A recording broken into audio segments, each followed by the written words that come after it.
What's up, everyone? Welcome back, and if you're new here, then we are glad to have you here with us, the Ball family. We are a travel nurse family traveling the country in our 37-foot travel trailer. In this video, we'll be taking a look at a neat roadside attraction, Scotts Bluff, and fishing in Iowa's biggest lake. Let's get right to the roadside attraction named Carhenge. Carhenge can be found in Alliance, Nebraska, and is a sculpture made of vehicles to replicate England's Stonehenge. They say if you ask the creator Jim why he built this, he'll simply say, why not? Carhenge is open year-round from sun-up to sundown, and if the season is right, then they also have a gift shop to explore. Alright, we're in Nebraska, and we are at Carhenge. This is one of the things that we're going to do to scratch off Nebraska. Yeah. As we travel in America, we, like many, have a sticker map that we stick the states to as we deem them completed. For our family, we really don't consider a state complete until we have stayed at least one night in the state and also do something fun, even if it is something simple like fishing or visiting a place like Carhenge. Also, while here in Nebraska, we will be visiting Scotts Bluff National Monument. All right, today we are visiting Scotts Bluff National Monument in Nebraska. Where are we at? We're on the what? The Oregon Trail. We are on the Oregon Trail. Nice. This is just another thing that we are going to do in Nebraska to be able to mark the state off as completed. It's freezing up here. So let's go check out Scotts Bluff. Scotts Bluff National Monument can be found in western Nebraska. This monument actually includes two separate bluffs, South Bluff and North Bluff, called Scotts Bluff. The North Bluff is named after Hiram Scott, who died near the bluff in 1828. Hiram Scott was an American mountain man, pelt trader, and a trapper. He died at the young age of 23 near a cliff along the North Platte River in Nebraska, most likely of a severe illness. They say he was left to die by his companions on the north bank of the river. They returned the following year to discover his remains on the opposite side of the river, which now bears his name and implies he managed to cross the river before his death.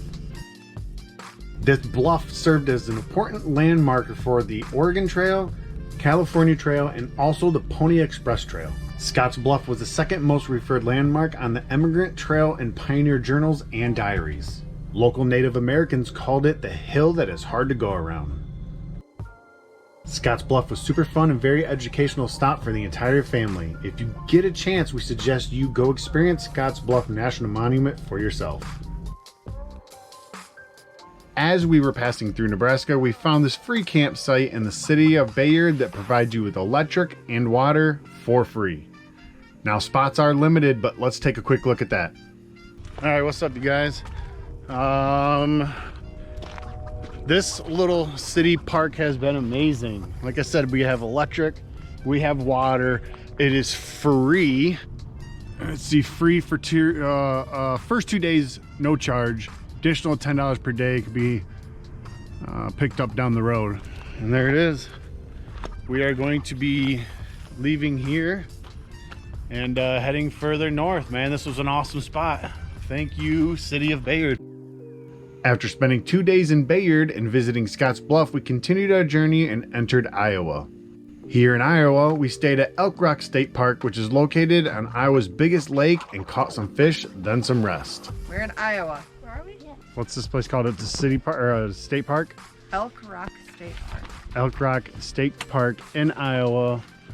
And there's a trail over here. We're gonna go hike it down to the lake, which is Iowa's biggest lake. Yep. Right here. And we're gonna do some fishing. Let's head down and see if the girls can catch us some big old fish. All right, and the trail here lets out to the lake. We can go down along the shore somewhere and find a nice spot to fish.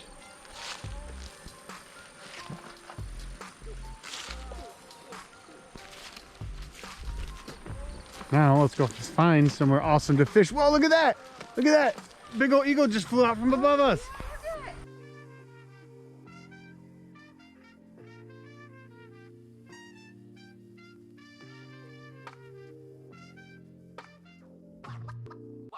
Somewhere awesome to fish. Whoa, look at that. Look at that.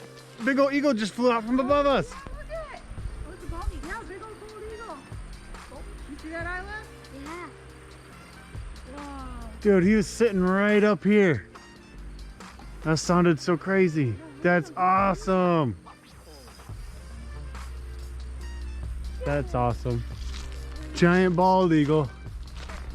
All right, now let's go find somewhere to fish. Ireland got her first one. She only cast it a couple times. Very cool.